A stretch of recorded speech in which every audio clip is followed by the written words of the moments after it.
بخیر راغلی زوجند خانم. د پاکستان د اردو مشر جنرال عاصم منیر ته د فیلډ مارشال رتبه. عاصم د پاکستان د اردو مشر جنرال منیر ته فیلډ مارشال د رتبې ورکول یو تاریخي اقدام دی. خو د دې اغیزې ډېرې برخې د درناوي او کار پورې محدودې دي، د اختیاراتو په زیاتوالي کې نه دي. راځئ چې وګورو چې دا په رښتیا څه معنی لري. فیلډ مارشال 5 ستوري رتبه ده چې د جنرال 4 ستوري رتبه په پاکستان کې تر ټولو لوړه پوځي رتبه ده. د فیلډ مارشال ته د جنرال په پرتله اضافي عملیاتي یا اساسي اختیارات نه ورکول کیږي. دا رتبه د جګړې مشرۍ یا غیر معمولي خدماتو لپاره ځانګړې شوې ده چې دا یو نادر اعزاز ګرځوي. په 1961 کې د ایوب خان وروسته د پاکستان په تاریخ کې یوازې دویم ځل دی ولې عاصم منیر ته دا رتبه ورکړل شو. دا ترفیع د اپریشن بنیان المرصوص وروسته راغله چې په 1945 کې د هند په وړاندې یو پوځي مبارزه وک تفصیلات پټ دي، خو پاکستان ادا کوي چې د هند اپریشن سندور په وړاندې بریالي مقابله کړې ده. فدرالي کابینې د دې اپریشن په جریان کې د منیر ډېرې ښې استراتیژیک مشرۍ ته دلیل وګڼه. د ایوب خان چې یو پوځي ډیکټاټر او خپل ځان ته ترفیع ورکړې و، په برعکس د منیر ترفیع د مدني حکومت د تصویب څخه و چې د ادارې ملاتړ نښه ده.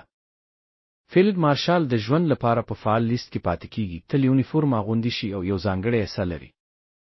خو دا رتبه هیڅ اضافي سیاسي اغیزه نه لري. په پاکستان کې د پوځي قوماندانۍ سیستم د اردو مشر او مدني مشرتابه لکه د لومړي وزیر په توګه اجرایه او د ولسمشر په توګه سمبولیک قوماندان لخوا چلیږي. د ایوب خان په برعکس چې دا رتبه د سیاسي کنټرول ګټو لپاره وکاروله. د منیر ترفیع د جګړې خدماتو په اعتراف کې ښکاري. نړیوال تناظر هند کې یوازې 2 فیلډ مارشالان دي، سام مانکشو د 1901 جګړه اتل او کایم کرپا. برتانیه دا رتبه مانټګومري دوهمه نړیواله جګړه ته ورکړې وه، خو اوس دا رتبه منسوخه شوې ده. په ډېرو جمهوري هیوادونو کې دا رتبه اعزازي د عملي نه ده. د پاکستان لپاره څه معنی لري؟ د منیر ګټورکی هغه به په تاریخ کې د یو جګړه مشر په توګه یاد شي. مدني پوځي اړیکې د تیرو پوځي حکمرانونو په برعکس د منیر ترفیع د مدني حکومت د تصویب څخه وه چې د ادارې پوځي رول څرګندوي. دا رتبه د پاکستان د ځواک په جوړښت کې بدلون نه راولي. اردو مشر نیس به د پوځي اختیاراتو مرکز پاتې شي. د منیر ترفیع یو ډیر لوی سمبولیک اقدام دی چې د هند سره په شخړه کې د هغه مشرۍ په پام کې نیسي.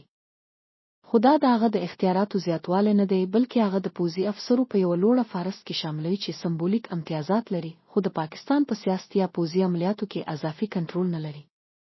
د خدای په امان.